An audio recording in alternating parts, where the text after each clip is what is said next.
suis sœur Thérèse Duchesne, entrée dans la congrégation des Sœurs missionnaires Notre-Dame-des-Anges en 1962. Donc, j'ai plus de 50 ans de profession religieuse. Et actuellement, après plusieurs années de mission, actuellement, je suis nommée responsable de la formation des novices. Donc, première étape de formation au noviciat international.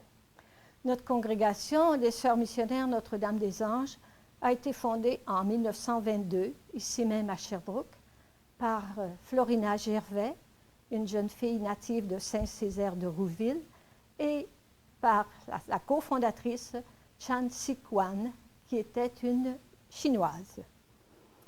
On sait que le 20e siècle, le début du 20e siècle, a été marqué par un élan missionnaire remarquable. On voulait doter les églises naissantes de clergés autochtones et de religieuses autochtones également. Notre fondatrice, Florina, va justement dans cette lignée. Elle disait déjà toute jeune, « Je sens que le Seigneur m'appelle à devenir missionnaire et je serai missionnaire.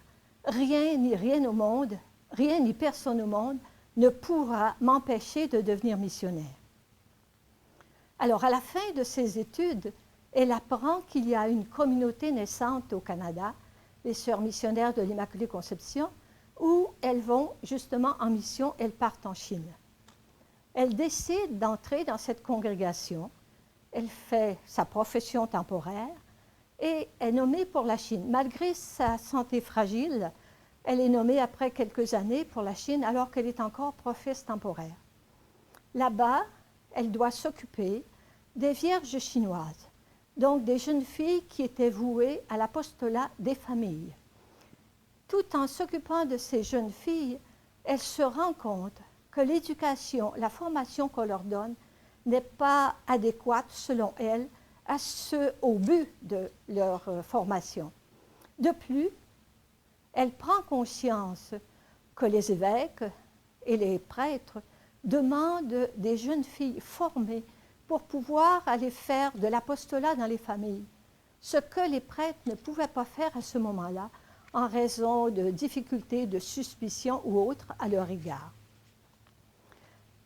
Alors, surgit en elle le désir, le projet de se faire elle-même vierge chinoise, c'est-à-dire d'entrer à leur école, de se faire chinoise avec les Chinoises et de prendre leur mentalité, leurs coutumes, de se faire vraiment l'une d'elles pour les gagner leur cœur et en faire de véritables témoins de l'Évangile et de véritables évangélisatrices. Donc, à la fin de ces vues temporaires, au lieu de continuer, de poursuivre chez les Sœurs de l'Immaculée Conception, elle quitte les Sœurs de l'Immaculée Conception et elle veut rester avec les vierges chinoises. Chan Si-Kwan était une jeune chinoise issue d'une riche famille chinoise et on voulait, pendant qu'elle était jeune, l'amener en France. Pour ce faire, on lui a fait suivre des études, des cours de français, et c'est Florina Gervais, alors qu'elle était chez les Sœurs missionnaires de l'Immaculée Conception, qui a été son professeur de français. Et Chan Si-Kwan, à la vue de ces jeunes femmes, les sœurs, qui avaient quitté leur pays, qui étaient venues dans leur pays pour vivre avec elles dans des conditions assez difficiles, se posait des questions. Mais qu'est-ce qui pousse, qu'est-ce qui anime ces femmes à quitter leur pays, à se dévouer ainsi chez nous? Petit à petit, elles découvrent Jésus-Christ. À force de questions et de réponses, elles découvrent Jésus-Christ et décident de devenir chrétiennes. Elle se fait baptiser malgré l'opposition de sa famille. Ainsi, tout au cours de sa vie, elle deviendra, parce que plus tard, lorsque Florina Gervais fera son voyage en Chine, son deuxième voyage avec Laurence Lamoureux, elle les rejoindra, elle sera la troisième compagne de ce groupe débutant, mais qui n'a pas abouti puisque Laurence Lamoureux est décédée très rapidement, après une année. Donc, elles sont revenues ensuite, Chan Si-Kwan et Florina Gervais, au Canada, et Chan Si-Kwan sera la fidèle compagne de Florina Gervais tout au long de sa vie, et en même temps un discret et merveilleux soutien pour elle. Elle revient donc au pays et ce n'est que peu à peu, lentement, étape par étape, qu'elle pourra mettre sur pied son projet. Remarquez qu'elle ne voulait pas fonder un institut religieux. Elle voulait toujours être vierge chinoise avec les Chinoises. Mais sur l'insistance du nonce apostolique, alors elle cède et commence à fonder un institut religieux. C'est ainsi que certaines compagnes se joignent à elle. Et en septembre 1922, 8 jeunes filles font profession, parmi lesquelles Florina Gervais, qui prend le nom de Mère Marie du Sacré-Cœur, et Chan Si-Kwan, Marie-Gabrielle, font profession et 15 jours après, déjà 5 parmi elles partent pour la Chine. Parce qu'à ce moment-là, nous étions vraiment fondés pour la Chine. Et c'est grâce, je dirais grâce, oui, avec l'avancée du communisme en Chine, que nous avons pu nous ouvrir au monde entier. Parce que le communisme en Chine nous a chassés de Chine, et à ce moment-là, les portes des différents continents nous ont été ouvertes. C'est ainsi qu'aujourd'hui, nous sommes dans une douzaine de pays sur 3 continents, le continent asiatique, américain bien sûr, et africain. Notre fondatrice avait une confiance inébranlable en Dieu et une foi invincible. À tel point, pour le montrer, nous pouvons prendre cet exemple. Lorsqu'elle était en Chine et qu'elle devait revenir au Canada avec Chan Si-Kwan pour commencer la fondation, elle n'avait qu'$1. Imaginez-vous, nous sommes pendant la guerre mondiale, la Première Guerre mondiale. Elle n'avait qu'$, et elle devait faire le voyage pour venir au Canada.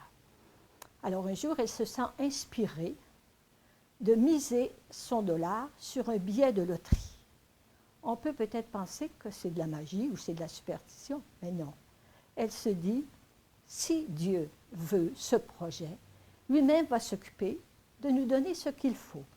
Alors, lorsque le moment du tirage arrive, elle gagne le montant exact qu'il lui faut pour venir au Canada, elle et sa compagne. À la fin du voyage, il lui reste $1. C'est dire que Jésus nous a dit, si nous avons une foi grosse comme un grain de sénévé, nous pourrons transporter les montagnes. Eh bien, je crois qu'à maintes reprises, Florina Gervais a transporté des montagnes. De plus, elle avait une grande dévotion à la Vierge et aux anges gardiens. Pour elle, la Vierge, c'était important, et c'est de là, d'ailleurs, que nous vient ce nom, Notre-Dame des Anges. C'est survenu suite à un événement très cocasse, parce qu'au début, notre congrégation s'appelait les Sœurs de Saint-Paul d'Orient. Alors un jour, que des voyageurs passaient en train ici à Lennoxville, devant notre maison, deux hommes se disent, « Quel dommage! Ces petites sœurs sont tellement gentilles, mais quel nom épouvantable! Les Sœurs de Saint-Paul de rien! » Alors un prêtre, qui est assis juste derrière eux dans le train, entend l'histoire et il va raconter le fait à l'évêque. Suite à cela, il décide, mais est-ce que ce n'est pas un événement un peu prophétique? Parce que s'appeler Saint-Paul d'Orient, lorsque nous étions en Chine, cela convenait très bien. Mais maintenant que nous sommes ouvertes à tous les continents, ça aurait été un peu moins signifiant. Alors, il décide de changer de nom et de nous donner le nom de Notre-Dame des Anges. Et ce nom a été, je dirais, confirmé ensuite par le pape. Un jour, quand nos premiers missionnaires étaient à Rome et rencontraient le Saint-Père, il leur dit, « Allez et soyez là-bas les anges de Notre-Dame. » Donc, les anges qui sans cesse contemplent la face du Seigneur et qui ensuite sont envoyés comme ses missionnaires pour accomplir sa mission. De plus, comme nous sommes franciscaines, souvenons-nous que de Notre-Dame des Anges, l'église de Notre-Dame des Anges, ou autrement appelée la Portion Culte, que saint François a réparée en 1209, c'est parmi l'une des églises qu'il a réparées. On dit aussi dans l'histoire que c'était un lieu privilégié pour des apparitions d'anges. Est-ce une légende? Est-ce exact? Je ne saurais pas vous le dire. Alors, c'est là aussi que saint François a compris qu'il devait vivre selon l'Évangile. Et nos constitutions nous donnent une manière tout à fait spéciale de vivre notre spiritualité en disant, comme Saint François, qui sans cesse célébrait la Pâque du Seigneur, nous devons nous aussi quotidiennement communier au mystère pascal. C'est ce que notre fondatrice nous disait, en d'autres mots, de mots plus simples, des mots à elle. Elle nous disait, remercier sans cesse le Seigneur, que ce soit dans les événements fâcheux ou dans les événements agréables, et se réjouissant autant du manque et des désolations que de l'abondance et des consolations. Tout cela, en cela, disait-elle, est la joie parfaite, cette joie remplie d'actions de grâce. Oui, la joie est vraiment au cœur de notre spiritualité franciscaine et mariale. Jésus, sous l'action de l'Esprit, tressaillit de joie et il dit, « Père, je te bénis d'avoir caché ces choses aux sages et aux savants, mais de l'avoir révélé aux humbles et aux petites. » Vivre ce mystère pascal à travers nos journées quotidiennes, c'est dire mourir à ce qui n'est pas évangélique en nous pour ressusciter à la joie pascale, pour vivre des joies pascales, des joies de résurrection quotidiennement. Ainsi, nous voulons le vivre et en restant petites, comme notre fondatrice nous disait, nous serons heureuses et nous le demeurerons tant que nous serons humbles et petites et que nous le resterons. De plus, notre fondatrice avait une grande simplicité et elle vivait des choses qui lui étaient importantes. Pour elle, la fraternité était importante, la simplicité était importante et la joie très importante. Pour le souligner, mentionnons quelques faits. Par exemple, dans les congrégations à ce moment-là, le matin au petit déjeuner, c'était grand silence, personne ne parlait. Mais notre fondatrice, elle disait, non, nous venons de communier, nous venons de recevoir le corps du Christ. Il n'y a eu aucune heure entre nous, c'est le bon temps d'échanger, il faut échanger. Ou après, à la fête de Noël, après la messe de minuit, alors que normalement tout le monde allait dormir, pour nous, non. C'était la grande fête. Nous fêtons la naissance du Christ. C'était vraiment la joie de la fête. Même un fait qui est quand même intéressant, c'est que lorsque des visiteurs importants venaient, soit l'évêque ou des grands personnages, elle exigeait que les novices, donc les jeunes, les postulantes et les novices, soient là et participent à la conversation.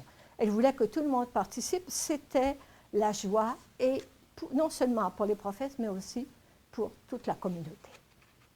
Je vais vous parler de notre charisme dans les termes que nous avons précisés lors d'un chapitre il y a un certain nombre d'années, mais pas tellement.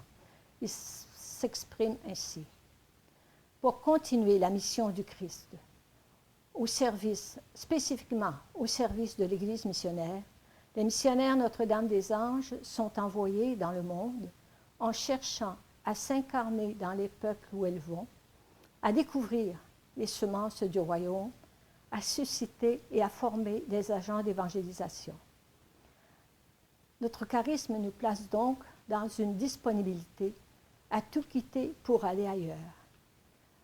Pour être chez les sœurs missionnaires Notre-Dame-des-Anges, il faut être prêt à quitter son pays, sa culture, sa famille, sa mentalité, sa manière de voir, pour entrer dans une ouverture universelle. Et il faut aussi se faire tout à tous. Comme le disait saint Paul, c'était un mot favori de notre fondatrice, se faire tout à tous. Que ce soit des riches, des pauvres, des petits, des grands, nous devons être tout à tous. N'est-ce pas que c'est rejoindre, en quelque sorte, le mystère de l'incarnation, où le Christ lui-même s'est fait l'un de nous, est venu au milieu de nous pour nous révéler l'amour de son Père. Nous sommes envoyés en mission pour annoncer avec foi et audace cette merveilleuse histoire d'amour de Dieu qui s'est fait homme pour nous sauver. Là-bas, en mission, nous cherchons toujours à faire des multiplicateurs, que ce soit au niveau religieux. Au début, c'était spécialement pour la formation de religieuses autochtones, que ce soit au niveau pastoral et, si nécessaire, selon les besoins des différentes églises, au niveau médical, social et pédagogique. Mais nous cherchons toujours à faire pénétrer l'Évangile dans les milieux. Et c'est là notre moyen, par notre parole et aussi par notre action. Mais notre moyen privilégié d'apostolat, c'est notre présence communautaire en communauté internationale et interculturelle. Oui, nous avons à vivre une communauté continuellement internationale et interculturelle, donc à nous vivre ensemble de façon à ce que notre vie soit en autant que possible un signe lisible de la fraternité universelle dans le Christ. De sorte que, en cherchant le vivre, les gens de notre milieu, de notre entourage puissent dire non seulement « voyez comme elle s'aime », mais voyez certainement que Dieu est vivant, puisque l'unité et la fraternité sont possibles quand nous vivons unis au Christ. Et c'est ce que nous voulons vivre, c'est ce Dieu de Jésus-Christ que nous voulons présenter, celui que nous contemplons quotidiennement et au nom de qui nous sommes réunis. Voilà, c'est un peu ce qu'exprime notre charisme. Pour nous parler de notre visibilité au Québec, ce ne sera pas compliqué, ce sera un chapitre très court, car comme nous sommes exclusivement missionnaires, nous avons peu d'implications ici au pays. Toutes nos forces vives sont en mission. Ici, nous avons les sœurs âgées, les sœurs malades à l'infirmerie. Nous avons l'administration générale, bien sûr, et nous avons la maison du noviciat international. Nous formons actuellement nos novices qui viennent de différents pays en vue de les préparer à devenir elles aussi missionnaires de Notre-Dame des Anges. Nous avons actuellement 6 novices qui proviennent du Rwanda, du Congo, du Kenya, des Philippines et du Vietnam. Elles passent ici 2 ans au moins, un peu plus, pour la formation. Outre de cela, nous avons des sœurs qui s'occupent de l'accueil des réfugiés. Nous avons une petite maison blanche juste à côté de la nôtre, où la sœur accueille des réfugiés qui proviennent d'un peu partout depuis déjà une dizaine d'années. Je crois qu'elle a accueilli près de 1000 réfugiés. Ensuite, d'autres sœurs les aident à s'intégrer, à s'installer et à s'intégrer en leur favorisant l'étude de la langue française. Également, nous avons une sœur qui s'occupe de pastoral paroissial. Elle a travaillé pendant nombre d'années à une paroisse ici à Sherbrooke. Elle continue encore. Nous en avons d'autres qui forment des missionnaires laïcs, des jeunes ou des moins jeunes qui veulent partir pour un stage missionnaire. Habituellement, nous leur demandons d'être au moins 1 année ou 2 ans en mission avec nous lorsqu'elles le font. C'est un peu ce que nous faisons ici. Nous avons eu des sœurs qui se sont occupées des prisonniers. Auparavant, nous avions des écoles. Nous avions à Victoriaville une école, mais maintenant c'est fermé, puisque cette école était pour le stage préparatoire à nos jeunes sœurs qui partaient pour la mission. À Montréal, nous avons une ou l'autre sœur qui s'occupe de la pastorale des malades, qui s'occupe aussi de l'aide aux pauvres, et une autre qui travaille dans un organisme pour l'aide aux femmes en détresse.